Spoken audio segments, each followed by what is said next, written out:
আপনারা ইতিমধ্যে দেখেছেন 2024 সালের 5 আগস্টের গণঅভ্যুত্থানের পর বৈষম্য বিরোধী আন্দোলনে ফ্যাসিস্ট খুনি হাসিনার পদত্যাগ পলায়নের পর নারায়ণগঞ্জকে আমরা ডিসিএসপিকে স্বাধীনের রাজনীতিবিদ্যা নারায়ণগঞ্জে আমরা যেন কোনো অরাজকতা দুর্নীতির সন্ত্রাস না করে এবং কোনো মানুষের নিরাপত্তা অভাব না হয় তার জন্য আমরা চেষ্টা করে যাচ্ছি।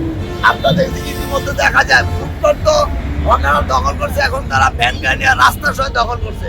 এতে যানজট সৃষ্টি হয়ে মানুষের চলাফেরা বিঘ্ন ঘটে এবং বিশেষ করে অ্যাম্বুলেন্সগুলো রুগী নিয়ে তারা যানজটে পড়ে যায়। এখন আমি গত 3 দিন ধরে আমি রাস্তায় আমাদের দলীয় নেতাকর্মীদেরকে নিয়ে রাস্তায় যত ভ্যান গাড়ি আছে সেগুলি সরিয়ে দিচ্ছি।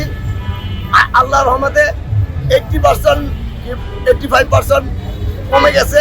আশা করি আরো 15 দিন এভাবে অভিযান চললে আর এই ভ্যান গাড়ি রাস্তায় পড়বে না, তারা ফুটপাত পড়বে, ফুটপাতে বসবো, তাদেরকে নিয়ন্ত্রণ করতে হবে জনগণের জন্য চলাচল।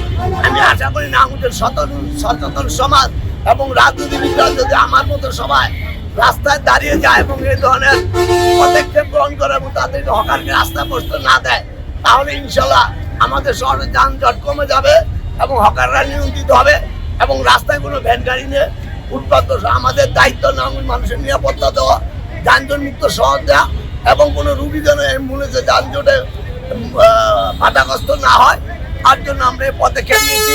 ইনশাল্লাহ আমার এই পদক্ষেপ আরো 1 বছর আমি সকল রাজনীতি নাগরিক সচেতন সমাজ বিশেষ করে পুলিশ সুপারকে বলবো উনি যেন পুলিশ দিয়ে এবং ডিজিটাল ম্যাজিস্ট্রেট দিয়ে প্রতিদিন আমি যেভাবে উচ্ছেদ অভিযান চালিয়ে যাচ্ছি তারা যেন এইভাবে চলে যায়। আমি যে কাজটি করছি এয়ারপোর্ট হয়ে মহানগর বিএনপি সদস্য সচিব হয়, আমি যাতে করে মহানগর সচিব জনগণ যদি আমাদের কোনো সহযোগিতা না পায়, আমি যদি জনগণের যানমালের নিরাপত্তা না দিতে পারি, শহরের যানজট মুক্ত হলে আমার এই রাজনীতিবিদের কোনো দাম নাই।